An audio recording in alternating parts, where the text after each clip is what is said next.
দিতে পারলাম না। যদি মনে করেন কিয়ামতের দিনে আমার যেন কোনো কষ্ট না হয়, গুনাহগারের কথাটা শুনে আমল করবেন, কিয়ামতের মাঠে ইনশাআল্লাহ কোনো কষ্ট হবে না।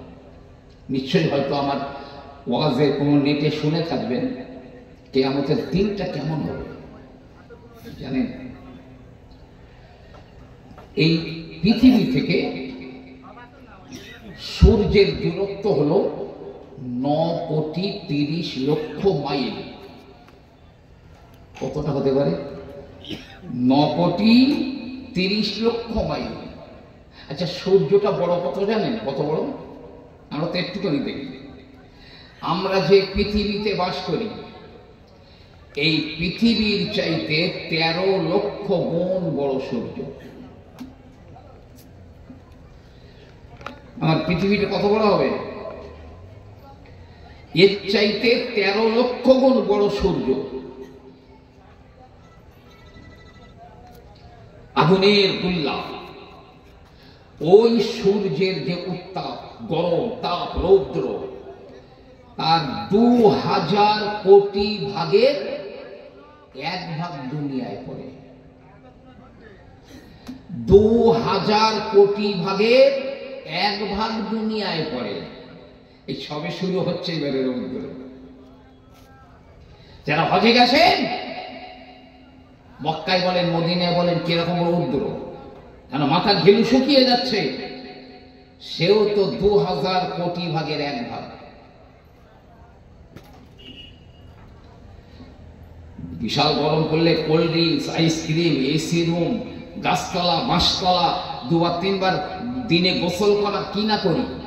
কিন্তু আল্লাহ নবী বললেন কিয়ামতের দিনে হাসরের ময়দানে সূর্য 9,30,00,000 মাইল দূরে থাকবে না, 8 কোটি মাইল দূরে থাকবে না, 1 কোটি মাইল দূরে থাকবে না, 1 লক্ষ মাইল দূরে থাকবে না, 1000 মাইল দূরে নয়, 100 মাইল দূরে নয়, 50 মাইল দূরে নয়, হাত্তা ইয়াকুনা মিকদারা মিলিন, 1 মাইলের ভিতরে সূর্য নেমে আসবে। জমিন থেকে 1 মাইলের ভিতরে সূর্য নেমে আসবে, আর 2000 কোটি ভাগ সেই উত্তাপ আর গরম সব জমিনে পড়বে। কি অবস্থা হবে? এখন তো 9,30,00,000 মাইল দূর থেকে 2000 কোটি ভাগের 1 ভাগ পড়ছে, তাতেই মাথা খারাপ। আর সেদিন জমিন থেকে 1 মাইলের ভিতরে সূর্য 2000 কোটি ভাগ উত্তাপ সব জমিনে পড়ছে। জমিনটা তামা হয়ে যাবে, টকটকে লাল হয়ে যাবে। আগুনের ভিতরে লোহা দিলে যেমন টকটকে লাল হয়ে যায়, ওই লোহার চাইতে, ওই টকটকে লোহার চাইতে আরো হাজার হাজার হাজার হাজার গুণ বেশি জমিনটা লাল হয়ে যাবে। আমরা কবর থেকে উঠব, কবর থেকে আমাদের ওঠানো হবে। আমরা সবাই বলবো ইয়া লাইতানি, হায় আমার আফসোস, হায় আমার আফসোস, কে আমাদেরকে এখান থেকে ওঠালো। ইয়া ওয়াইলানা মান বাসানা মিন বারকাদিনা, হাযা মা ওয়াদার রহমান সাদাকাল মুরসালুন। বলবে এটা আমাদেরকে কবর থেকে আমাদের উঠালো। বলা হবে যে দিনের ওয়াদা আল্লাহ করেছিলেন, নবীরা যার সত্যায়ন করেছিলেন, এটা হলো সেই হাসরের ময়দান। পায়ে জুতো থাকবে না, গায়ে জামা থাকবে না, মাথায় টুপি থাকবে না, আমরা নাঙ্গা বিবস্ত্র নারী পুরুষ সবাই কিয়ামতের মাঠে উঠব। কাঁদবে, বাঁচাও আল্লাহ, বাঁচাও আল্লাহ, বাঁচাও, এত কান্না কাঁদবে। কেঁদে কেঁদে চোখের পানিতে দরিয়া হয়ে যাবে, চোখের পানি শেষ হয়ে যাবে। এবার রক্ত বার হচ্ছে, রক্তের দরিয়া বয়ে যাচ্ছে, কান্না বন্ধ হচ্ছে না। ওই কান্না কোনো লাভ নেই, 1 জাররা কাজ হবে না। দুনিয়াতে আল্লাহর ভয়ে কাঁদুন, চোখের পানির পরিমাণ মাছির মাথা পরিমাণও যদি হয় তাও বেঁচে যাবে। আল্লাহর ভয়ে সময় থাকলে বলবো, ভাই আমার, বাবাজিরা আমার, নবী রসুলেরা সব কেঁদে সারে সার হয়ে যাবে। পীর পয়গম্বর ওলি আউলিয়া গৌস কুতুব আলেম হাফেজ সব কেঁদে সারে জার হয়ে যাবে। আদম থেকে ঈসা নবী পর্যন্ত কাঁদবেন, কেঁদে সারে জার হয়ে যাবেন। এই দেখুন ইব্রাহিম খলিলুল্লাহ কেঁদে সারে জার হয়ে বলে, আল্লাহ আমি কারো জন্য কাঁদি না, আমি ইব্রাহিমকে আজ বাঁচিয়ে দাও। মুসা কালিমুল্লাহ তুর পাহাড়ে আল্লাহর সঙ্গে কথা হতো। মুসা কালিমুল্লাহ বলবেন, আল্লাহ আমি কারো জন্য কাঁদি না, আমি মুসাকে আজ তুমি বাঁচিয়ে দাও। এমনি করে ইসমাঈল জবিহুল্লাহ কাঁদবেন, আল্লাহ আমি কারো জন্য কাঁদি না, মাওলা আমাকে বাঁচিয়ে দাও। ঈসা রুহুল্লাহ কাঁদবে, আল্লাহ আমার মা মরিয়মের জন্য আমি কাঁদি না, শুধু আমাকে বাঁচিয়ে দাও। উম্মতের কি হবে তাহলে? জলিলুল কদর নবীরা কাঁদছেন, উম্মতের কি হবে? আমার নবীও কাঁদবেন, আমার রাসূলও কাঁদবেন। নবী আমার কেঁদে সারে সার হয়ে বলবেন, আল্লাহ ও আমার আল্লাহ, আমি আব্দুল্লাহর বেটা, আমি মুহাম্মদ রাসূল, আমি বাঁচতে চাই না, চাই না, আমাকে বাঁচাতে হবে না, হবে না, হবে না আল্লাহ, শুধু আমার গুনাহগার উম্মতগুলোকে বাঁচিয়ে দাও। সে উম্মত এত বড় নেমক হারাম, এত বড় বিশ্বাসঘাতক, কোন প্লেয়ার কি করেছে, কেমন চুল কেটেছে, কেমন প্যান্ট পরেছে, আমিও তাই করি। সে তার বাড়ির দিকে ফিরে একবারও পেশাব করে না। কোন নায়ক কি করেছে, কোন নায়িকা কি করেছে, যে আমিও তাই করি। কিয়ামতে ওই 120টা কাতার হবে, 3টে লাইন জান্নাতে যাবে, ওই 3 লাইনে জায়গা হবে না, 117 কাতারের ভিতরে জায়গা হবে। ওই কিয়ামতের দৃশ্য কিরকম হতে পারে?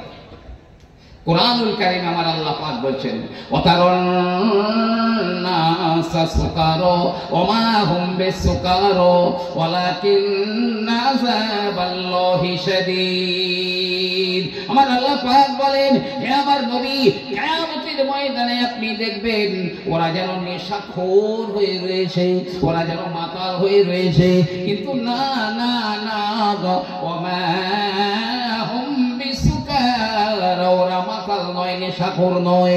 তবে এমন কেন করে?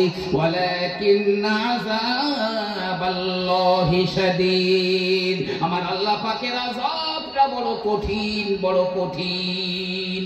যে মেয়েরা পেটে বাচ্চা নিয়ে মারা গেছে, কিয়ামতের ময়দানে পেটে বাচ্চা নিয়ে উঠবে, আল্লাহর আযাব দেখে বাচ্চা কখন প্রসব হয়ে যাবে ওই মহিলা বুঝতে পারবে না।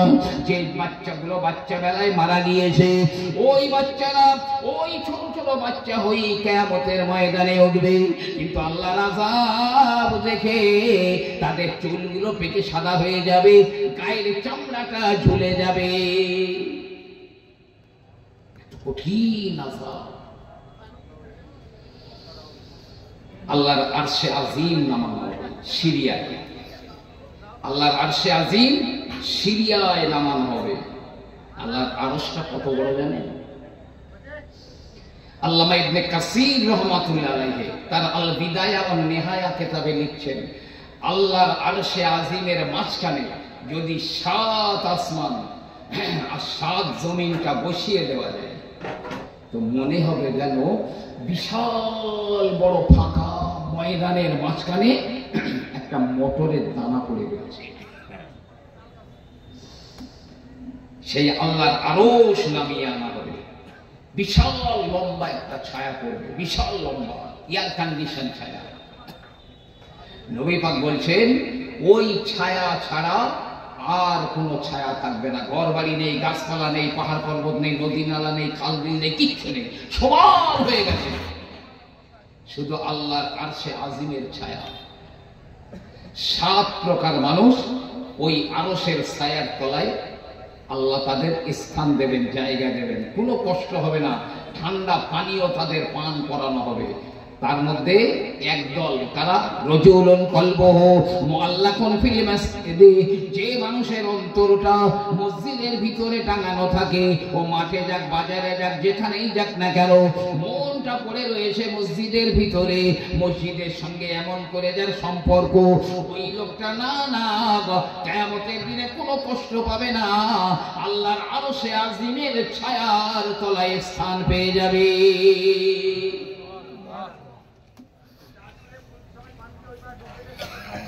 জি, যারা নামাজ পড়েন আমি তাদের কাছে খুব হাত জোর করে বলছি,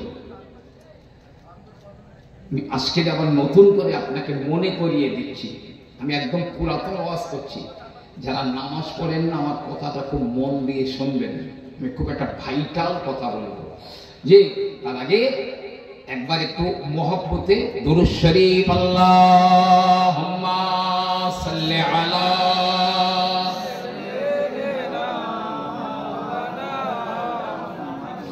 وعلى آل سيدنا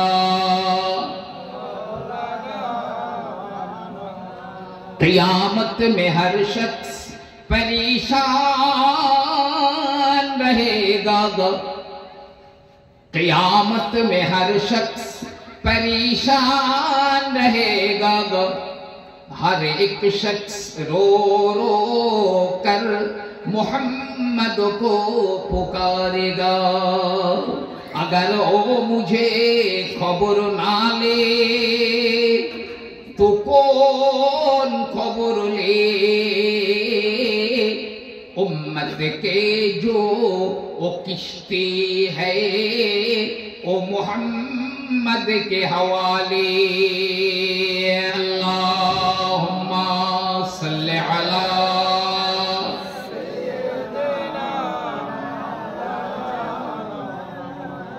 وعلى آل سيدنا।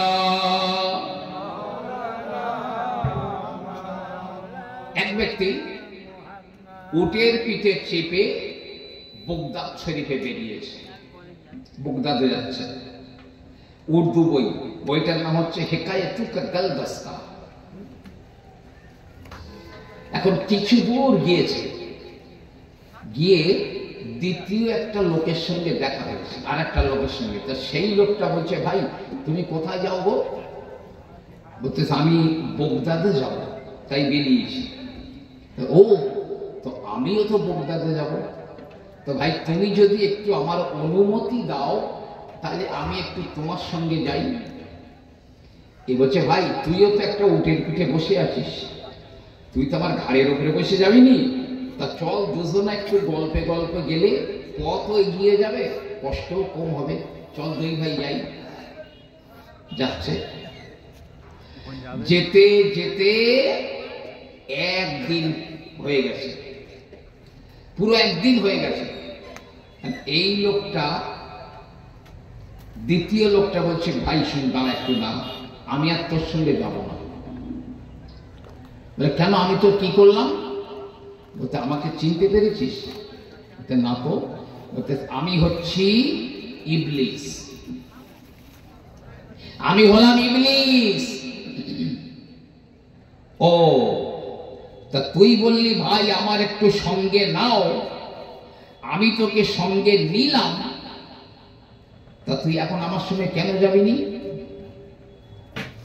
শোন ভাই, আমি আল্লাহর ইবাদত করেছিলাম 6 অথবা 7 লক্ষ বছর,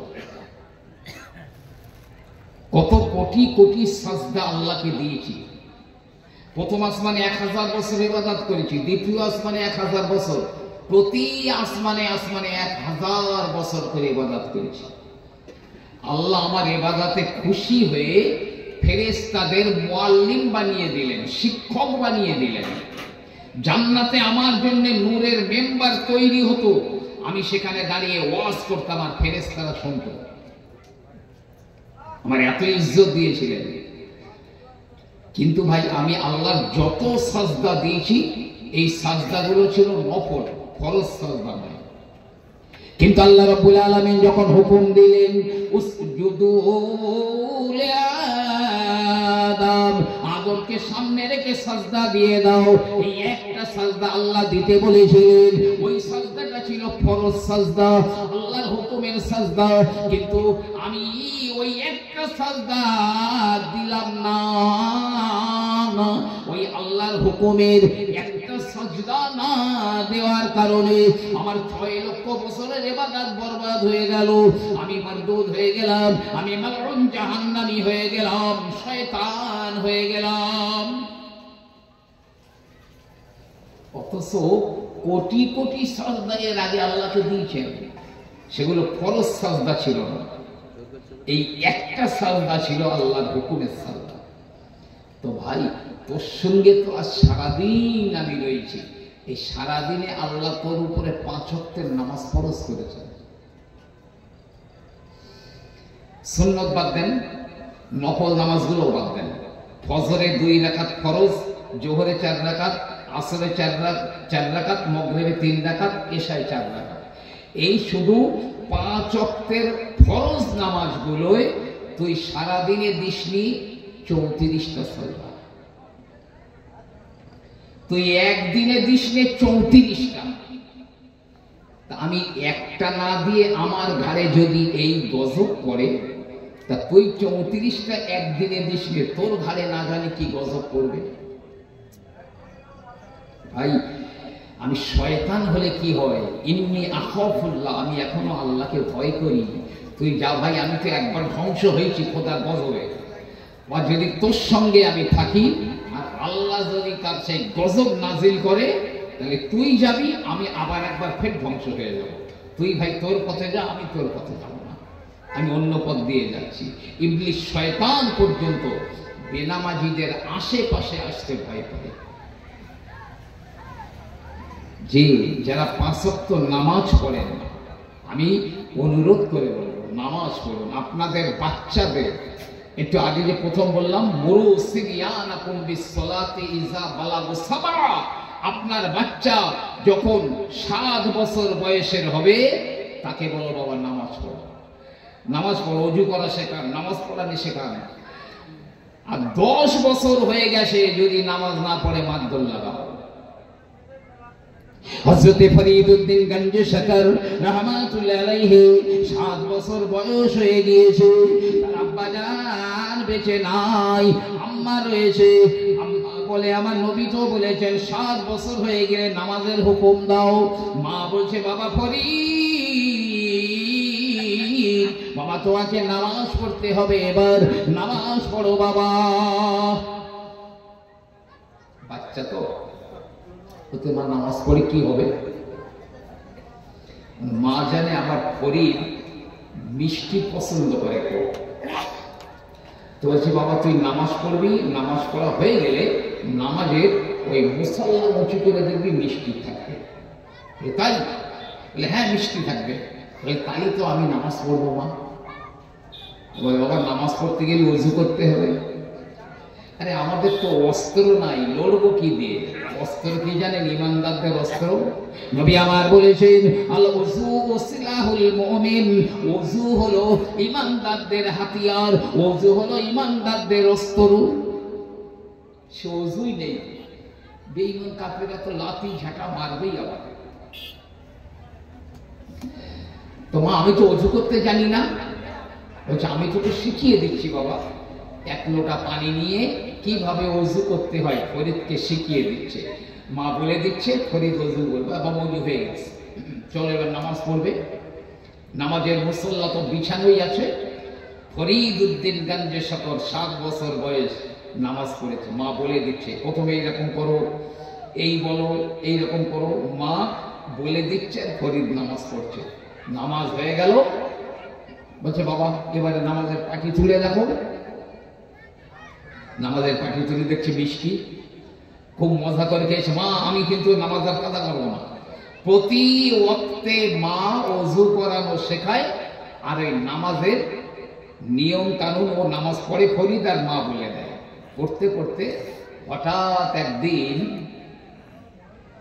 ফরিদের মা আল্লাহ নামাজের মুসল্লা বিছিয়ে দিয়েছে। জি, এখন আর ফরিদ তাকে বলে দিতে হয় না, সে ওযু করা শিখে গেছে। নামাজ সব ভাগও শিখে গেছে। একদিন ফরিদের মা আল্লাহর কাছে হাত দুটো পেতে কাঁদে, আল্লাহ তুমি তো জানো আমার বেটাকে নামাজি বানাবার জন্যে, আমার ফরিদকে নামাজি বানাবার জন্যে আমি নিজে মিষ্টি কিনে রে ওর নামাজের পাটির নিচে রেখে দিতাম। আল্লাহ পাক ওই লোভে লোভে ফরিদ আমার নামাজ কাজা করে না। ও আমার মাওলা তুমি তো জানো আমার বেটাকে নামাজি বানাবার জন্যে আমি এই কৌশল অবলম্বন করেছি আল্লাহ, কিন্তু আজ আমার কাছে পয়সা নাই, আমার কাছে কিছু নাই, আজ আমি মিষ্টি কিনতে পারি না, ওর নামাজের পাটির নিচে মিষ্টি রাখতে পারি না মাওলা। আজ যদি আমার বেটা নামাজ পড়ে মিষ্টি না পায় হয়তো আর নামাজ পড়বে না। আল্লাহ পাক আজ আমার ফরিদের নামাজের পাটির নিচে মিষ্টির ব্যবস্থা করে দিও আল্লাহ। ফরিদ যথারীতি নামাজ পড়া হয়ে গেছে। কিছু পরে মা বলছে, বাবা আজকের মিষ্টি পেয়েছিস? বলে, মা অন্যান্য দিনে আমি যেরকম মিষ্টি খাই আজকের তার চাইতে হাজার হাজার গুণ বেশি ভালো কোয়ালিটির মিষ্টি খেয়েছেন। ফরিদের মায়ের চোখ দিয়ে ঝরঝর করে পানি পড়ে, বলে বাবা আমি আজ তোর কাছে লুকাবো না, আজকের মিষ্টি তো অনেক ভালো হবে, কারণ আজকের মিষ্টি তুই যে আল্লাহর জন্য নামাজ পড়িস আল্লাহ রেখে দিয়েছে। অন্যান্য দিন তোর মা নামাজের পাটির নিচে মিষ্টি রেখে দিত, বাবা আমি তোকে নামাজি বানাবার জন্য প্রতিদিন তোর চোখের অন্তরালে আমি মিষ্টি কিনে নিয়ে ওই নামাজের পাটির নিচে আমি রেখে দিতাম। আজ রাখতে পারি না, আজ আমার আল্লাহ পাক তার কুদরতি ক্ষমতায় তোর পাটির নিচে মিষ্টি রেখে দিয়েছে। ফরিদ বলছে, আম্মা তাই? তাহলে আজ থেকে আমার পাটির নিচে আর মিষ্টি রাখতে হবে না, আমি কখনো নামাজ আর কাজা পড়ব না। নামাজি হয়ে গেল। ওই মায়ের শিক্ষায় মা বলছে, ফরিদ তোকে আল্লাহর রাস্তে আমি আল্লাহর পথে ছেড়ে দিলাম, যা। 12 বছর ইবাদত বন্দেগী করেছে, করে বাড়ি এসেছে, এসে মাকে ডাকছে, মা খেতে দেবে? কে? মা আমি তোমার ছেলে ফরিদ। আরে তুই এতদিন আল্লাহর ইবাদত করলি, আল্লাহর পক্ষ থেকে তোর এখনো রুজি আসে না? বলো আমি তোকে আল্লাহর পথে ছেড়ে দিয়েছি, আমি তোর মুখ দেখতে চাই না, বেরিয়ে যা। আবার 12 বছর ইবাদত করে বাড়ি এসেছে, মা বলল আমি তোর মুখ দেখতে চাই না, তুই বেরিয়ে যা। আবার 12 বছর, 36 বছর আল্লাহর ইবাদত করলো, শুধু মায়ের একটুখানি শিক্ষা। একদিন ফরিদউদ্দিন গঞ্জে শকর তিনি কোথাও যাচ্ছেন, ভ্রমণে বার হয়েছে, কোন দরকারে বার হয়েছে, রৌদ্রে বড় কষ্ট পেয়ে পেয়ে দেখলেন একটা গাছ, ওই গাছের নিচে সুন্দর ছায়া রয়েছে। হযরতে ফরিদ ওই গাছের নিচে বিশ্রাম করার জন্য বসে পড়েছে। ওই গাছে অনেক পাখি ছিল, পাখিগুলো কিচিমিচি কিচিমিচি করে। ফরিদউদ্দিন গঞ্জে শকর তিনি বিশ্রাম নেবেন, বড় বড় বিঘ্ন হয়ে যায়, তাই তিনি ওই গাছের দিকে গরম নজরে তাকিয়ে দেখলেন পাখি যত গাছই ছিল সব পুড়ে পুড়ে ঝুপঝাপ করে নিচে পড়ে গেল।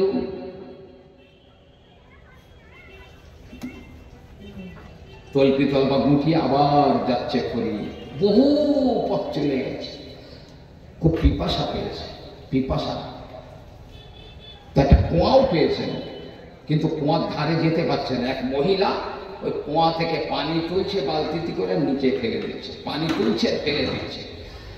ফরিদ খুব বিরক্ত হয়ে গেছে, এই মহিলা পানি দিয়ে কোনো কাজ করে না, তুলছে ফেলে দিচ্ছে। ওই পাখির দিকে যেমন তাকিয়েছিল ওইরা গরম নজরে মহিলার দিকে তাকিয়েছে। মহিলা বলছে, ফরিদ তুমি কি আমার জঙ্গলের পাখি পেয়েছো যে চোখ রাঙিয়ে পুড়িয়ে দেবে? বলে মহলের ভিতরে চলে গেছে। আরে আল্লাহু আকবার, এই মহিলাকে আমার নাম ফরিদ জানে কিভাবে? আমি বহু দূরে জঙ্গলে আমার মানে মেজাজে গরমে, চোখের গরমে পাখি পুড়ে গেছে, আল্লাহ পাক ছাড়া কেউ দেখেনি, এই মহিলা অত দূর থেকে জানলো কিভাবে? এখন বাইরের দরজে একটা পুরুষ বসে আছে, পুরুষ। ফরিদ গিয়ে বলছে, বাবু আমি একটু ওই মায়ের সঙ্গে কথা বলবো। ওই মাকে বলে, আমার স্ত্রী। বলছে, আমি একটু কথা বলবো। হ্যাঁ বাবা বলো। ফরিদ উদ্দিন গঞ্জে সফর গিয়েছে, মহিলা পর্দার ভিতরে, ফরিদ বাইরে। ফরিদ বলে, মা আমার নাম ফরিদ, আপনি জানলেন কিভাবে? আমার দৃষ্টিতে গাছের পাখি পুড়ে গেল, আপনি এত দূর থেকে জানলেন কিভাবে?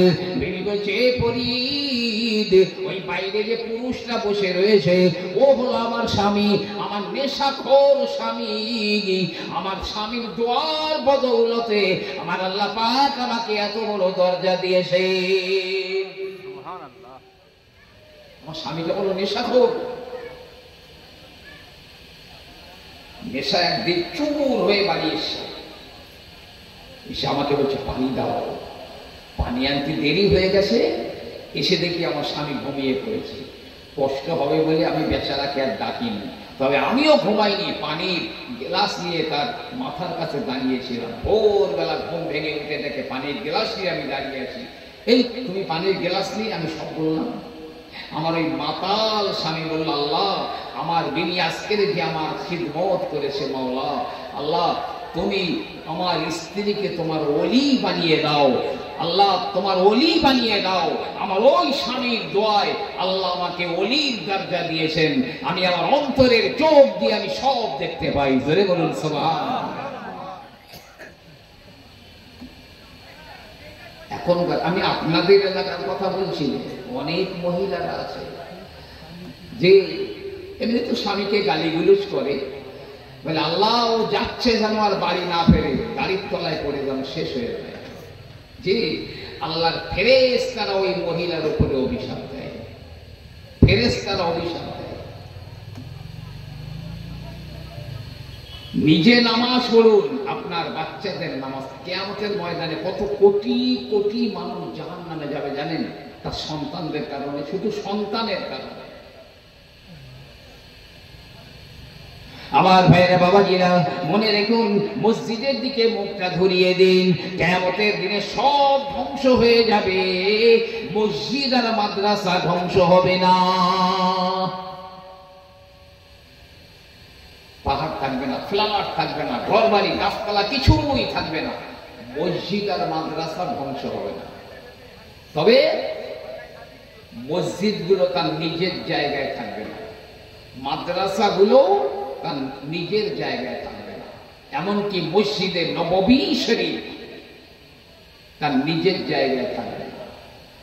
সব পশ্চিম প্রান্তে গিয়ে টলমল টলমল টলমল করবে, সব দুনিয়ার মসজিদ আর মাদ্রাসা। আমার আল্লাহ রাব্বুল আলামিন বলবেন, হে জিবরাইল, সব ধ্বংস হয়ে গেল, কিন্তু মসজিদ আর মাদ্রাসা কেন ধ্বংস হয়ে যায় না? যাও একবার ওদের জিজ্ঞাসা করো। জিবরিল আমিন আলাইহিস সালাম এসে বলবেন, হে মসজিদেরা, হে মাদ্রাসারা, আমার আল্লাহ কোরআনে বলেছেন, কুল্লু মান আলাইহা ফান, সব ধ্বংস হয়ে যাবে, ওয়া ইয়াবকা ওয়াজহু রাব্বিকা যুল জালালি ওয়াল ইকরাম, শুধু আপনার রব সম্মানীয় আল্লাহ পাক থাকবেন। হে মসজিদ মাদ্রাসা, তোরা কেন ধ্বংস হয়ে গেলি না? সেই দিনে মসজিদের ইটগুলো, মসজিদ মাদ্রাসার ইট, বালি, রড, যে দরজা জানালা যা আছে সব কথা বলবে, প্রত্যেকটাই কথা বলবে।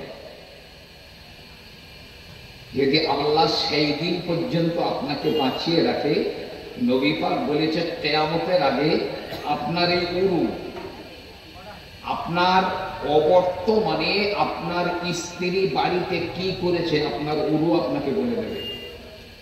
আপনার পায়ের জুতোর ফিতে যতদিন আপনার সঙ্গে কথা না বলবে ততদিন কিয়ামত হবে না। ইট গুলো বলবে, বালুকণা গুলো বলবে, রড গুলো বলবে, পাথর গুলো বলবে, সব কথা বলবে, হে জিবরিল ঠিক বলেছো, সব ধ্বংস ধ্বংস হয়ে গেছে বটে, কিন্তু না না না, আমাকে বানাবার জন্য যারা জমি দিয়েছে, ইট দিয়েছে, রড দিয়েছে, বালি দিয়েছে, সিমেন্ট দিয়েছে, টাকা দিয়েছে, এবং আমার মধ্যে যারা নামাজ পড়েছে, মাদ্রাসা বলবে আমার মধ্যে যারা কোরআন শিক্ষা করেছে, ইলম শিক্ষা করেছে, ওদের বুকের ভিতরে না নিয়ে আমি মসজিদ, আমি মাদ্রাসা ধ্বংস হব না। মসজিদ বলবে যারা আমার ভিতরে নামাজ পড়েছে, আমাকে পরিচালনা করবার জন্য সহযোগিতা করেছে, ওদের বুকের ভিতরে না নিয়ে আমি মসজিদ ধ্বংস হয়ে যাব না। অথচ আপনার ছেলে মেয়ে, বিবি বাচ্চা, মা বাপ, ভাই সব আপনার দিকে পালাবে, সব পালাবে, একটা নেকি না চায়। মসজিদ আর মাদ্রাসা স্থির থাকবে, এরা আমার আপনজন, বুকে না নিয়ে ধ্বংস হবে না। কিয়ামত ততদিন হবে না। আল্লাহ নবী বললেন যতদিন না খানায়ে কাবাকে ভেঙে না দেওয়া হবে। মুসনাদে আহমদ শরীফে হাদিসটা আছে, কাবাকে ভেঙে দেওয়া হবে, হজ বন্ধ হয়ে যাবে। এমনি করে আল্লাহ নবী আরো বললেন, আমি রাসূলুল্লাহ এখন দেখতে পাচ্ছি যে কাবা ভাঙবে, আমি নবী তাকে দেখতে পাচ্ছি। হুজুর লোকটা দেখতে কেমন? নবী বললেন হাবশী বংশোদ্ভব, গায়ের রং কালো, কপাল উঁচু, চুলগুলো ছোট ছোট, পেশিগুলো সরু সরু, সে আমার কাবা ভেঙে কাবার ধন সম্পদ লুটপাট করে নিয়ে যাচ্ছে। কাবা কিয়ামতের আগে ধ্বংস করে দেওয়া হবে। জি, আল্লামা জাকারিয়া সাহেব রহমাতুল্লাহ ফাজায়েলে হজের মধ্যে, আমি উর্দুটাও পড়েছি, বাংলাটাও পড়েছি, ফাজায়েলে হজের মধ্যে লিখছেন কিয়ামতের দিনে খানায়ে কাবা নববধূর মতো খেলে উঠবে। বলুন না সুবহানাল্লাহ। নতুন স্ত্রীরা যেমন সাজগোজ করে বার হয়, কাবা সেই রকম সেজে গুজে কাবা উঠবে। যারা কাবার হজ করে নিয়েছে, কাবা তওয়াফ করেছে, উমরা করেছে, কাবা তওয়াফ করেছে, তারা সবাই কাবার গেলাফ ধরে ঝুলে থাকবে, গাছে যেমন বাদুর গুলো ঝুলে থাকে। যারা হজ আর উমরা করেছে, কাবা তওয়াফ করেছে, ওরা সবাই কাবার গেলাফ ধরে ঝুলে থাকবে।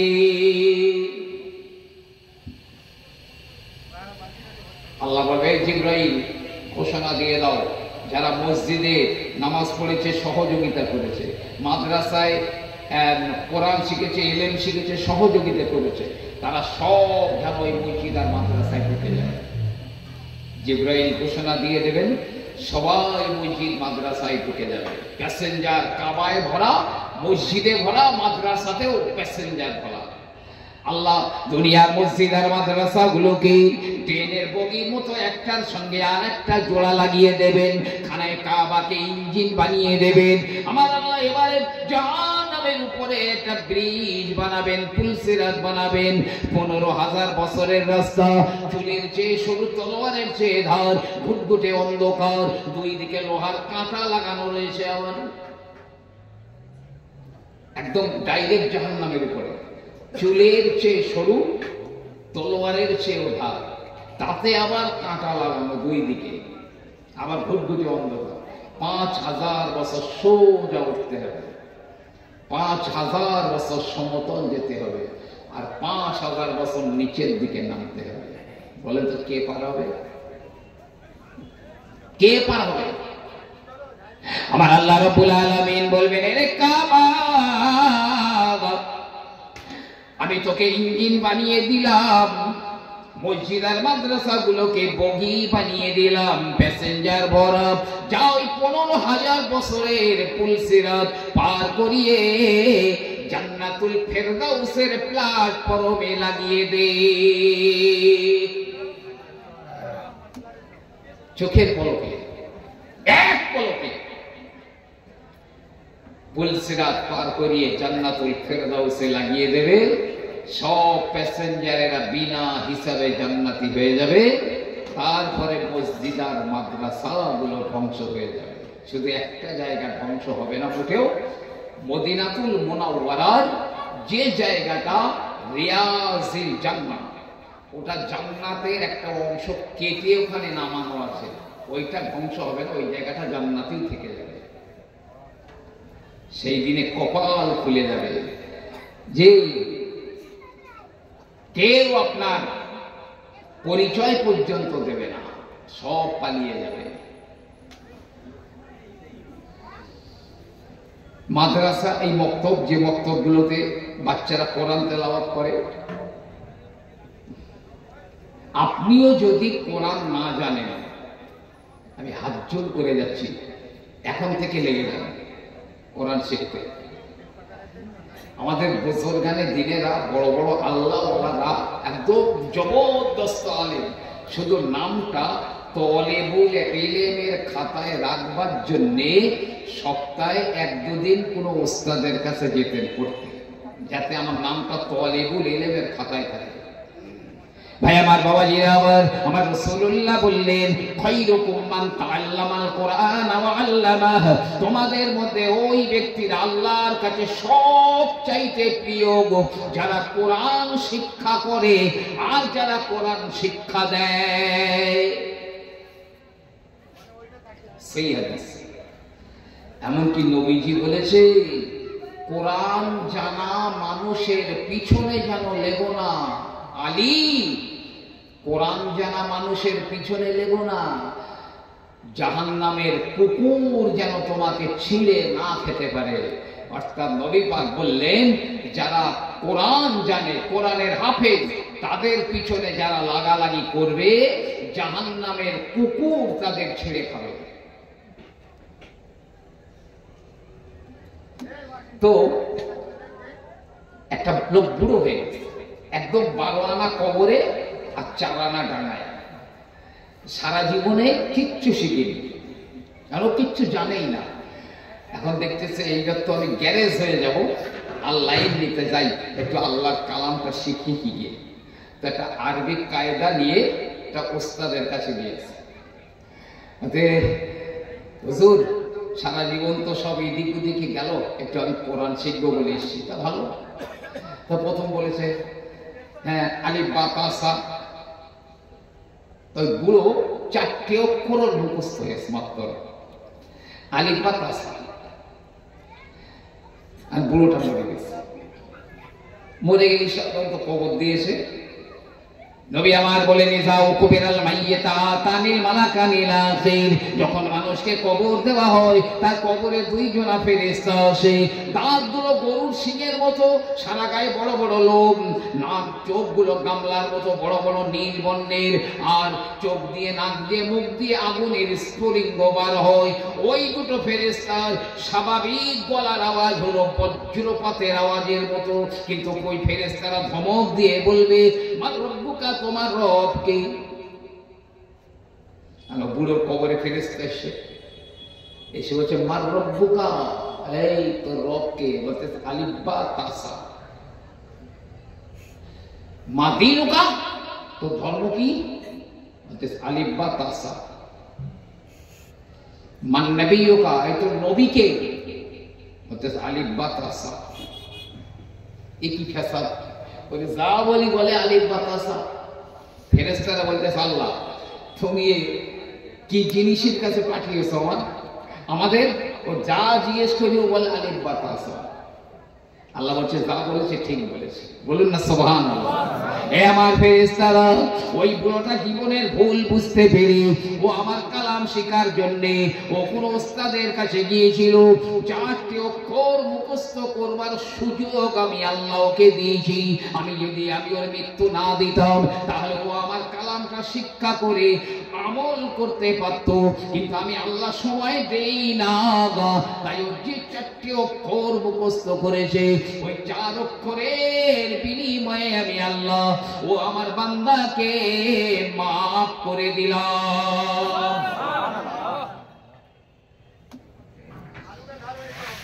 যারা জানেন না, অনুনাজ্জিলু মিনাল কুরআনে মা হুয়া শিফাউন ওয়া রাহমাতুল লিল মুমিনিন। আমার আল্লাহ পাক বলছে, আমি কোরআন অবতীর্ণ করেছি মানুষের জাহিরি বাতিনি রোগের প্রতিষেধক হিসাবে, আর ঈমানদারদের জন্য রহমত করে আমার কোরআন নাযিল করেছি। কোন পীর সাহেব, দরবেশ সাহেব, গৌস, কুতুব, আবদাল, ওলি রাস্তা দিয়ে যখন যায় দুনিয়ার কোন কেতাবে দেখাতে পারবেন না যে আল্লাহর রহমতের ফেরেশতারা ওদের পায়ের তলায় নূরের ডানা বিছিয়ে দেয়, কোন কেতাবে দেখাতে পারবেন না। তবে নবী আমার বললেন, কোন ছেলে কোন তালিবুল ইলম, ছেলে হোক আর মেয়ে হোক, সে যখন দ্বীনের ইলম শেখার জন্য, আমার কোরআন শেখার জন্য তার ঘর থেকে বার হয়, আল্লাহ রহমতের মালায়েকারা ওদের পায়ের নিচে তাদের নূরের ডানা বিছিয়ে দেয়। পীর সাহেবের পাততলায় বিছায় না, দরবেশ সাহেবের পায়ের তলায় বিছায় না, গৌস কুতুবদের পায়ের তলায় ডানা বিছায় না। আপনি যদি তালিবুল ইলম কোরআন জানেন ভালো কথা, আবার উস্তাদের কাছে যান, সহি করে পড়েন। ওয়ারাত্তিলিল কুরআন তারতিলা, কোরআন তেলাওয়াত করা নফল, কিন্তু কোরআন তেলাওয়াত করবার গ্রামার জানাটা ফরজ, সহিভাবে তেলাওয়াত করা। কেন জানেন? আমি একটা উদাহরণ বলি, একদম প্রথমেই বলি। আল্লাহ পাক বলছেন, যালিকাল কিতাবু লা রাইবা ফিহি, ওই কোরআনের মধ্যে কোনো সন্দেহ নেই। আর কেউ যদি বলে আলিফ লাম মিম যালিকাল কিতাবু লা রাইবা ফিহি, কি হবে? ওই কিতাবের মধ্যে অবশ্যই সন্দেহ রয়েছে। ওই ঈমানদার থাকবে না, বেঈমান হবে। আমি বললাম, কুল ইয়া আইয়ুহাল কাফিরুন লা আ'বুদু মা তা'বুদুন, এই কাফেরের দলেরা, তোমরা যাদের ইবাদত করো আমি তাদের ইবাদত করি না। এখন যদি কেউ বলে কুল ইয়া আইয়ুহাল কাফিরুন লা আ'বুদু মা তা'বুদুন, মানে তোমরা যাদের ইবাদত করো, পূজা করো, আমিও তাদের পূজা করি, ঈমানদার থাকবে না বেঈমান হবে? শুধু লাম জবল্লাহ আর লাম আলিফ জবল্লাহ, আমি একটা উদাহরণ দেখালাম। লাম আলিফ থাকলে এক আলিফ টেনে পড়ো, আর লাম জবল্লাহ হলে মোটেও টান নেই, প্লেন করে দেয়। তো এই গ্রামার জানা ফরজ।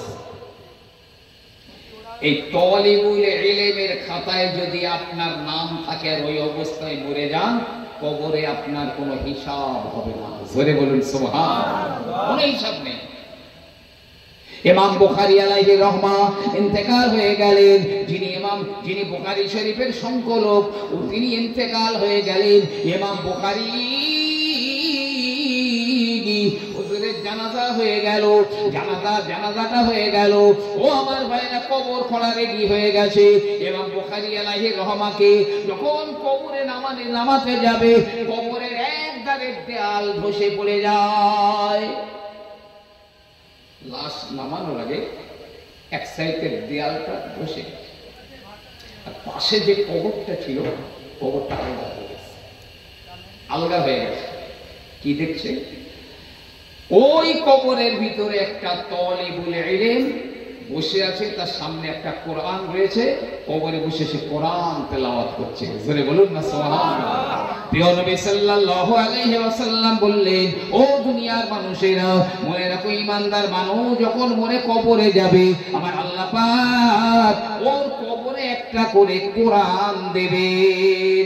রাতের বেলা কবরে বসে বসে কোরআন তেলাওয়াত করবে। এমনকি আব্দুল্লাহ ইবনে আব্বাস রাদিয়াল্লাহু আনহু, তিনি নিজে শুনেছেন হযরত ইবনে ওমর রাদিয়াল্লাহু আনহুর কবরের ধারে রাতের বেলা কোরআন তেলাওয়াতের আওয়াজ, একদম হুবহু তার কণ্ঠ।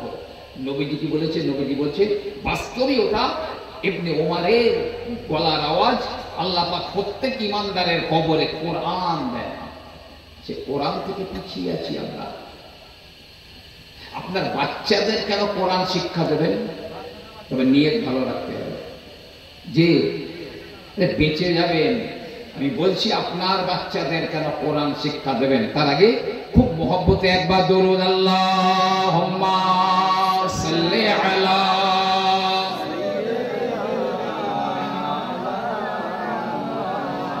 ওয়া আলা আলি সাইয়্যিদিনা।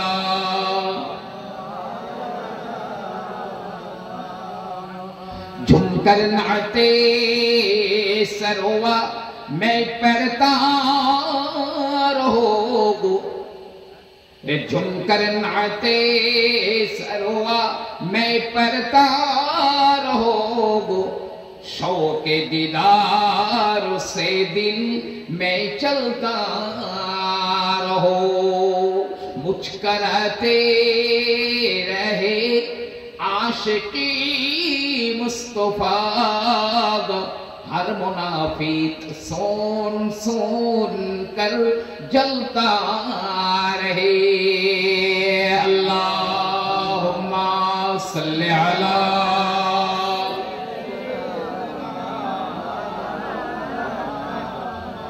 व अला आलि सय्यिदिना।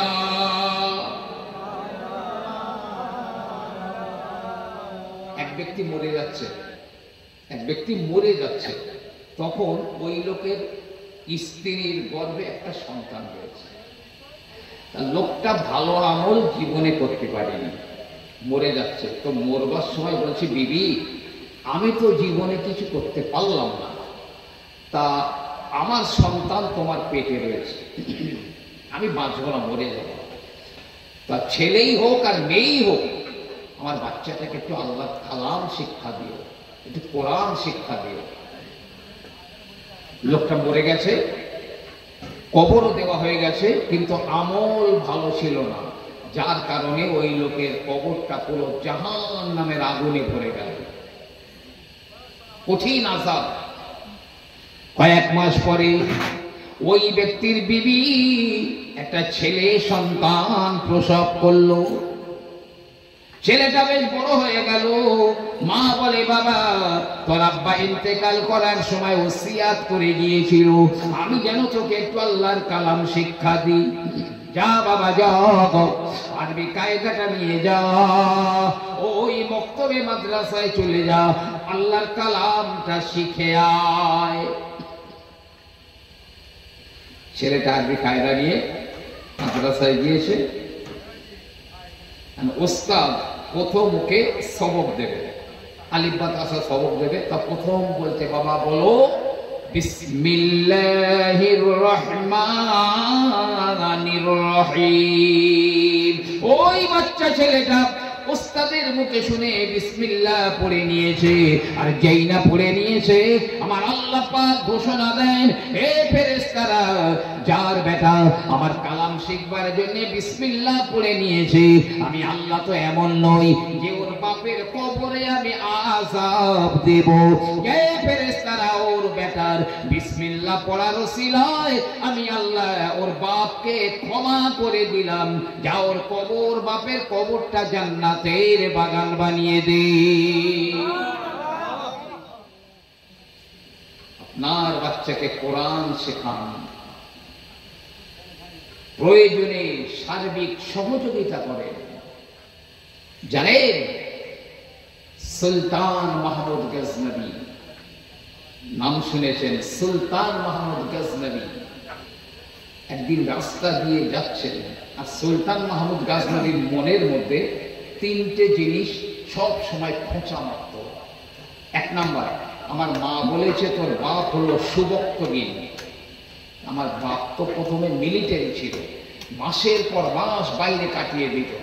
আমার মা খেয়ানাত করেনি তো, বাস্তব কি আমি সুবক্তগিনের ছেলে? দুই নম্বর, আমি এত আমল করছি, আমার নবী পাকের জিয়ারত কেন আমার হয় না? আর তিন নম্বরে, পৃথিবীতে বহু দল আছে, আল্লাহর কাছে সবচাইতে প্রিয় দল কোনটা? সুলতান মাহমুদ গজনবীর অন্তরটা কুড়ে কুড়ে খেল। আমি বইয়ের নাম বলছি, উর্দুতে লেখা, আহলে দিন কে তড়পা দেনে ওয়ালে ওয়াকিয়া, লেখক মুফতি এনামুল হক কাসেমি, আমার মতো খুচরো মৌলবী নয়, অনেক বড় কোয়ালিটির লোক, তার কেতাব উর্দুতে লেখা। এখন একদিন সুলতান মাহমুদ গাজনবী রাস্তা দিয়ে যেতে যেতে দেখছে রাস্তার ধারে একটা ঘর, সেই ঘরের জানালা খোলা, আর সেই জানালা দিয়ে এক ফালি আলো পড়ছে রাস্তায়, আর ওই রাস্তায় একটা ছেলে বসে কোরআন তেলাওয়াত করছে। সুলতান মাহমুদ গাজনবী বলে, এ বাবা ছেলে, পাশেই তো মসজিদ রয়েছে, মসজিদে কোরআন তেলাওয়াত না করে কেন রাস্তায় বসে কোরআন তেলাওয়াত করো? ছেলেটা বলে, চাচাজি মসজিদে তো আলো নাই, মসজিদ অন্ধকার, আর এই বাড়ির জানলা দিয়ে আলো পড়ছে, তাই ওই আলোয় আমি কোরআন তেলাওয়াত করছি। সুলতান মাহমুদ গাজনবী বলছে, বেটা আজকের যাওয়ার হয়ে গেছে, আগামীকাল তোমার কোরআন তেলাওয়াত করবার জন্য আমি মসজিদে আলোর ব্যবস্থা করে দেব। পরের দিন সুলতান মাহমুদ গাজনবী মসজিদে একটা আলোর ব্যবস্থা করে বলছে, এই বেটা আজকের আর ওই রাস্তায় বসে কোরআন তেলাওয়াত করতে হবে না, যাও তোমার জন্য কোরআন তেলাওয়াত করবার জন্য আমি আলোর ব্যবস্থা করে দিয়েছি। ছেলেটা গিয়ে দেখছে বাস্তব আলো রয়েছে। ছেলেটা দোয়া করে, আল্লাহ পাক যিনি আমার কোরআন তেলাওয়াত করবার জন্য আলোর ব্যবস্থা করে দিয়েছে, মাওলা তুমি তার মনের সব নিয়তগুলো পূর্ণ করে দাও। দোয়া করে দিল। সুলতান মাহমুদ গাজনবী রাতের বেলা ঘুমিয়ে রয়েছে, ঘুমিয়ে স্বপ্ন দেখে আল্লাহর নবী স্বপ্নের ভিতরে হাজির হয়ে যান। নবী এসে বলছে, সুবক্তগিনের বেটা, তুমি আমার একটা ওয়ারিসকে কোরআন তেলাওয়াত করবার জন্য আলোর ব্যবস্থা করে দিয়েছো। আমি নবী পাক দোয়া চাইছি, আল্লাহ যেন তোমার ইহকাল তোমার পরকাল দুটো কালই আল্লাহ কামিয়াব করে দেন। জোরে বলুন সুবহানাল্লাহ। সুলতান মাহমুদের এই তিনটে খটকার আছে, নবী পাকের জিয়ারত হয়ে গেল। আমার নবী বলছে, সুবক্তগিনের বেটা, তাহলে নিশ্চয়ই আমার বাপ সুবক্তগিন। আর দুনিয়ার যত দল আছে, পীর সাহেব, হাজি সাহেব, গাজী সাহেব, দরবেশ সাহেব, ওলি আবদাল, সবার চাইতে তলেবুল ইলমের দরজা আল্লাহর কাছে সবচাইতে বেশি। জোরে বলুন সুবহানাল্লাহ। হাদিস পাকে আমার রাসূলুল্লাহ বললেন, যখন আল্লাহ পাক কোন জনপদের উপরে গজব নাজিল করতে চান, গজবটা ছেড়ে দিয়েছে, কিন্তু না না, যখন ওই গ্রামের কোন বাচ্চারা কোরআন তেলাওয়াত করে, ওই কোরআন তেলাওয়াতের আওয়াজ যখন উপরে ওঠে, তখন আল্লাহর আযাবগুলো আটকে যায়, আল্লাহর আযাবগুলো আমার আল্লাহ উঠিয়ে নেন। সফলতার চাবি একদম সব নিজেদের কাছে। মুফতি মনসুর সাহেব উর্দুতে লিখেছেন, ফাজাইলে ইলম ওলাম, উর্দুতে লেখা। তিনি লিখছেন, তলিবুল ইলম ও যত বদমাইশ হোক আল্লাহর কাছে সবচাইতে প্রিয়। আর যে আলেম হাদিসের ক্লাসে ক্বালা ক্বালা রাসূলুল্লাহ সাল্লাল্লাহু আলাইহি ওয়াসাল্লাম বলেছেন, শুনেছেন, সে আলেম যত বদমাইশ হোক, আল্লাহ মৃত্যুর সময় তাকে বেঈমান করে মারবেন না, তাকে ঈমানদার করে আমার আল্লাহ পাক মারবেন। সুবহানাল্লাহ। কেন আপনি মাদ্রাসার দিকে খেয়াল রাখবেন? আপনার সফলতা পূর্ব একদম। আমি একটা কথা, ব্যবসাদারি কথা বলি, আমি কেতাবের নাম বলেছি। আমার বাড়ি আসলে আমি এনি টাইম আপনাকে প্রত্যেকটা কথার আমি দলিল দেখাতে পারবো ইনশাআল্লাহ। একজন লোক দিন রাত মদ খায়, ওই একই বই থেকে বলছি, আহলে দিলকে তরফা দেনে ওয়ালে ওয়াকিয়া। খুব ভালো করে শুনবেন। একটা লোক দিন রাত মদ খায়, জীবনে একটা ভালো কাজ করেনি, সারা জীবনে একটা নেকির কাজ করেনি লোকটা। একদিন সন্ধ্যার পরে ও মদ খেতে যাচ্ছে, রাস্তার ধারে একটা ঝুপড়ি ঘর, সেই ঘরে একটা ছেলে কেরোসিনের বাতি জ্বালিয়ে কোরআন তেলাওয়াত করছিল। কেরোসিনের বাতি জ্বালিয়ে কোরআন তেলাওয়াত করছিল। এখন কেরোসিন তো ফুরিয়ে গেছে, আর কেরোসিন যেই ফুরিয়ে গেছে আস্তে আস্তে বাতিটাও নিভে গেছে, ঘর পুরো অন্ধকার।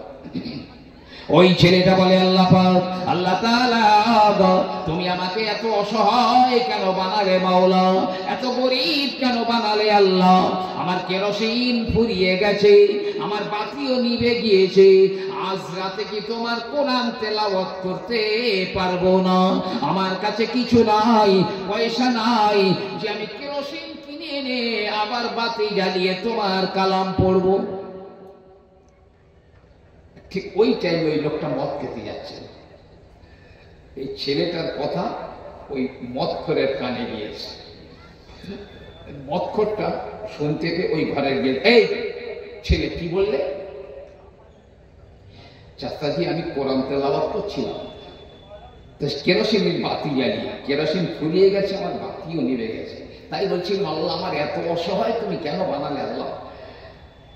আমার কাছে কিচ্ছু নেই যে আমি কেরোসিন কিনে এনে আবার বাতি জ্বালিয়ে তোমার কালাম তেলাওয়াত করব। ও এই কথা বলে? হ্যাঁ।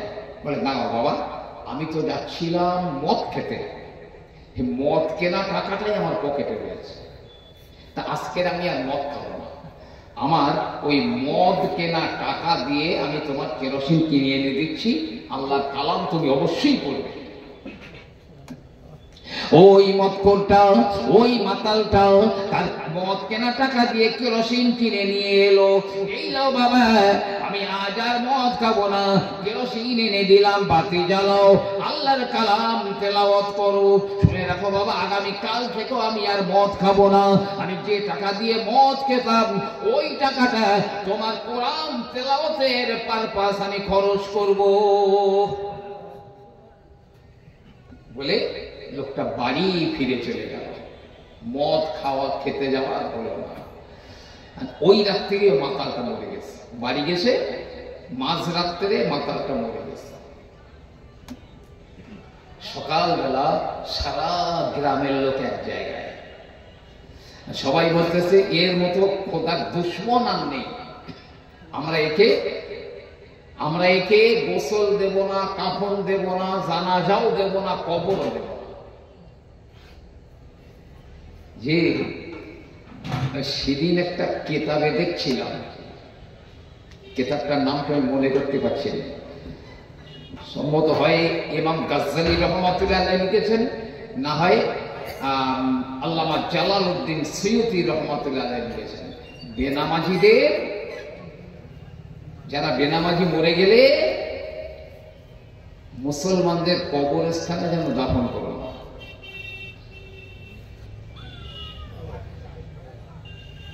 এই কলেমা খানি পড়ি তো আমরা, মানুষ মরে গেলে কলেমা খানি হবে। আল্লামা রুহুল আমিন রহমাতুল্লাহ আলাইহি লিখেছেন, বেনামাজি কলেমা খানি করলে কোনো নেকি হবে না, কোনো নেকি হবে না। এখন কি হবে তাহলে? বলে লাশ নিয়ে চল মাঠের মাঝখানে ফেলে দিয়ে আসি, চিল ছকুটে খেয়ে।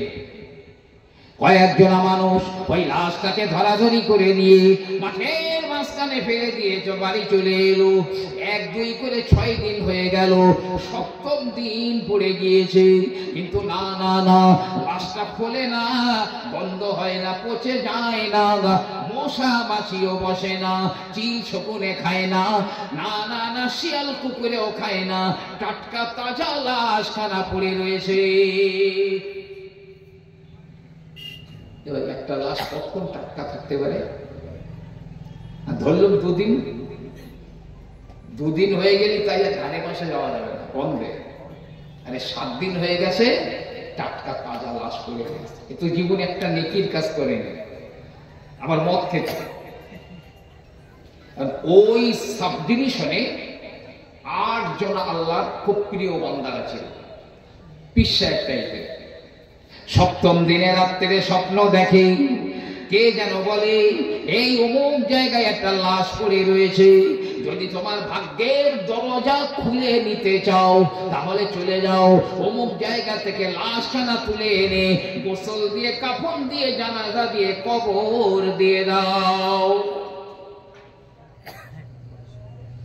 সকালবেলা বিভিন্ন জায়গা থেকে 8 জনা মানুষ নির্দিষ্ট ঠিকানায় গিয়ে দেখছে একটা লাশ পড়ে রয়েছে। এ ভাই তুমি এলে? বলে আমি এই স্বপ্ন দেখেছি। বলে আমি তো ওই স্বপ্ন দেখেছি। বলছে আমি তো ওই স্বপ্ন দেখেছি। চলো ওই 8 জনা লাশটা ধরে ওই গ্রামেই নিয়ে আসলো, এনে গোসল দিয়ে কাপড় দিয়েছে, জানাজা পড়বে। আর সারা গ্রামের লোক খবর পেয়ে সব ওই ময়দানে হয়। সবাই বলছে হুজুর